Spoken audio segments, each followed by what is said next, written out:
It was already the case in the 1960s that Leonard Cohen coined the phrase, "Ring the bells that still can ring. There is no perfect offering. There is a crack in everything. That's how the light gets in."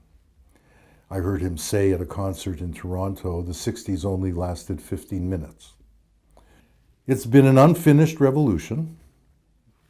And I think what's happening now with Syriza in Greece, with the Sanders movement in the United States, and most remarkably with Momentum and Corbyn in Britain, is that we're seeing this unfinished revolution being taken up again.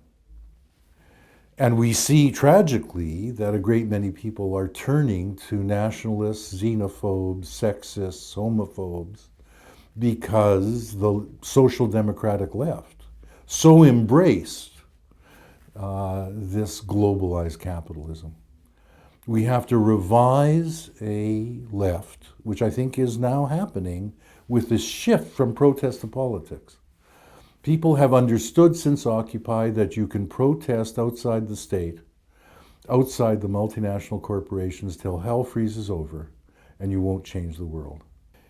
Unfortunately, what appears to be the case, that is the social democratic notion that we could gradually, reform from reform, get beyond the way in which capitalism creates ever greater inequality, has turned out also to be wrong.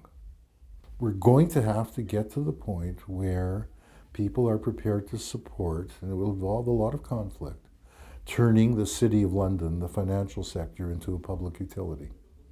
That's where the decisions about what is produced, what's invested, how it's invested, etc., that's where it's made. The reactionaries think that they alone know how to maintain the status quo. Look, capitalism is a very dynamic system, it's true. At the moment, however, it's just produced the fourth great crisis in history. Its rate of growth is very low relative to the great boom of the post-war period. I often use the phrase advanced capitalism, advanced inequality. This is apparent around the world. Through the course of the 21st century, there are going to be more and more young people, I won't live to see the end of this, who are going to try to create a democratic socialist alternative to this irrational, chaotic, and crisis-ridden capitalism. There's no doubt about it.